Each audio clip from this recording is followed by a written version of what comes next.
Halo Merior, balik lagi di Merinding Channel, Misteri dan Sejarah Dunia.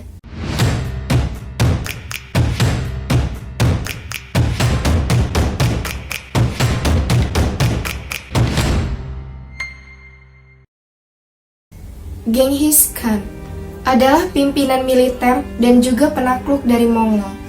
Ia berhasil menyatukan Mongolia dan mendirikan kekaisaran yang sangat berpengaruh dalam sejarah. Di masa kekuasaannya ini, Genghis Khan berhasil menaklukkan sebagian besar wilayah Asia, Cina, Persia, Asia Tengah, hingga merembet ke daratan Eropa. Selain terkenal akan penaklukannya, Genghis Khan juga dikenal dengan kisah kekejamannya yang sangat melegenda. Selain itu pula, tentu saja yang paling misterius adalah makamnya yang sampai saat ini tidak ditemukan.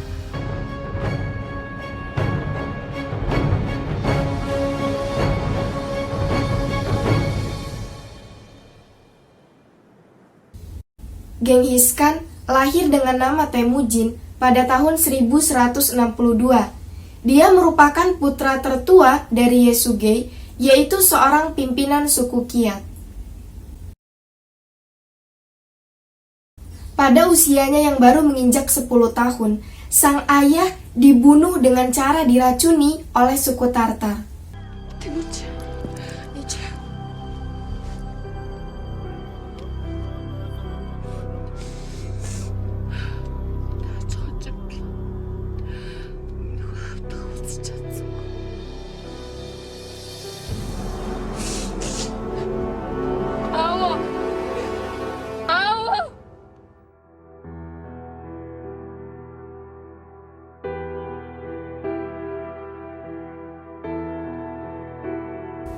Menjelang akhir hayatnya, sang ayah berpesan agar anaknya kelak dapat membalaskan dendamnya.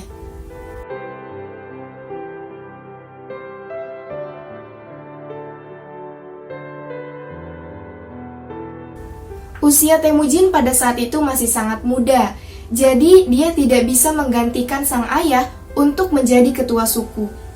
Akhirnya, kepemimpinan suku Kiat diambil alih oleh orang lain, dan malangnya Temujin beserta ibu dan 6 adiknya diusir. Temujin muda dan keluarganya hidup menderita selama bertahun-tahun. Belum lagi pada saat ia remaja, dirinya sempat hendak dibunuh oleh utusan dari suku Borgijin, namun pada saat itu Temujin berhasil selamat.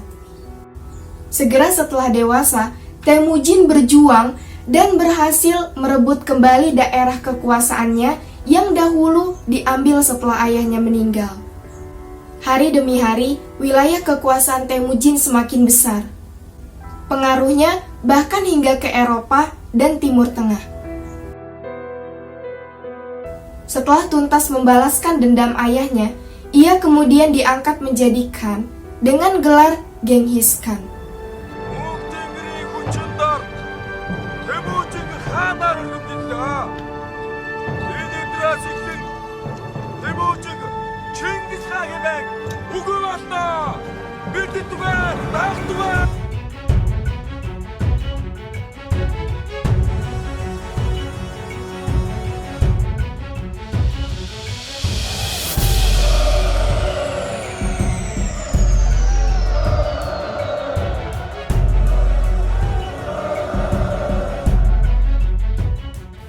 Salah satu pertempuran yang paling legendaris yang pernah dipimpinnya yaitu terjadi di tebing Serigala Liar.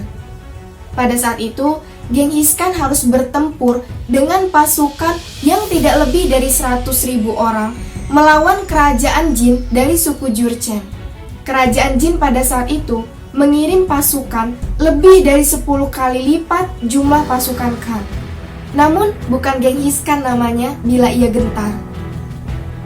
Dengan seluruh kekuatannya, dia berhasil mencapai kemenangan dan merebut wilayah ibu kota kerajaan Jin.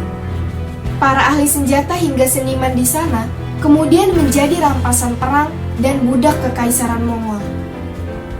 Pada awal tahun 1227, Genghis Khan jatuh dari kuda yang menyebabkan terjadinya pendarahan internal. Setelah itu, kesehatannya tidak pernah membaik.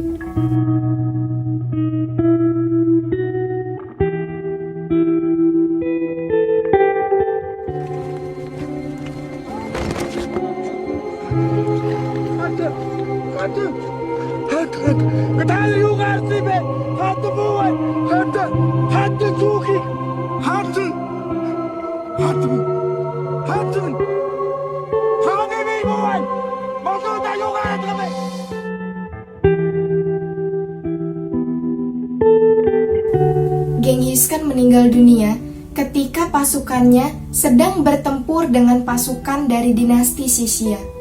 Orang-orang kepercayaan Genghis Khan kemudian merahasiakan kematiannya hingga pertempuran usai, di mana pada saat itu pertempuran dimenangkan oleh pasukan Mongol. Satu pasukan perang kemudian membawa jenazah Genghis Khan pulang ke tanah kelahirannya. Sang penakluk memang pernah pada suatu ketika meminta agar saat dia meninggal, jenazahnya harus dikebumikan secara rahasia. Maka, dalam perjalanan menuju ke tempat pemakamannya, pasukan Genghis tidak segan membunuh siapapun yang mereka temui untuk menjaga kerahasiaan rute pemakaman. Konon, orang-orang yang dibunuh demi menjaga kerahasiaan lokasi makam hingga mencapai 2.000 orang. Ada berbagai versi legenda mengenai makam Genghis Khan.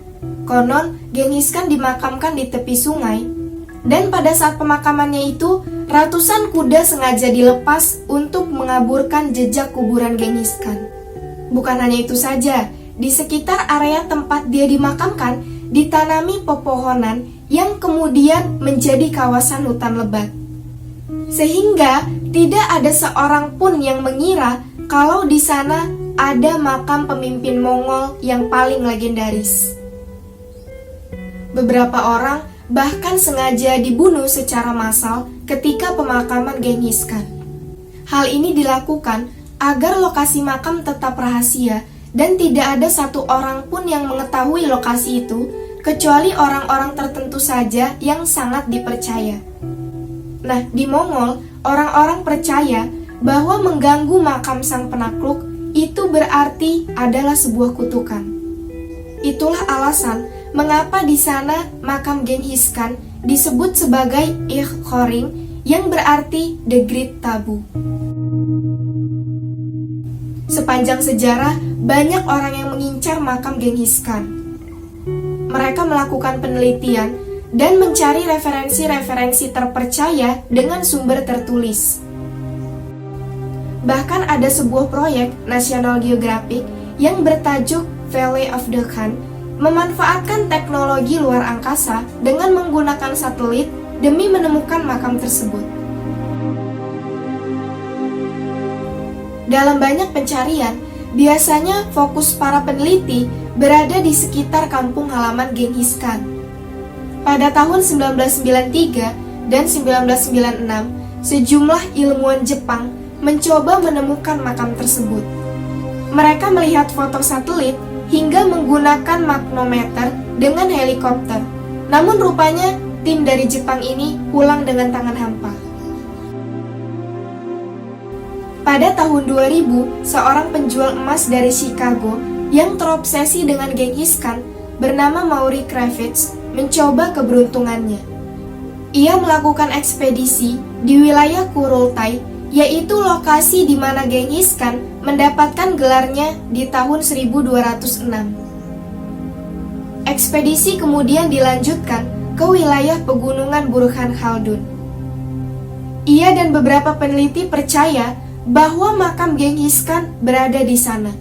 Kepercayaannya ini bukan tanpa alasan. Wilayah pegunungan itu terisolasi dan cukup sulit terjangkau dengan medan yang sangat berat.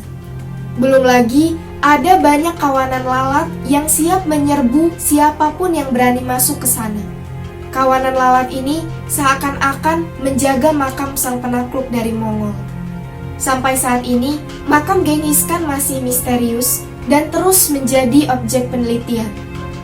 Mungkinkah suatu saat nanti makam sang penakluk akan ditemukan?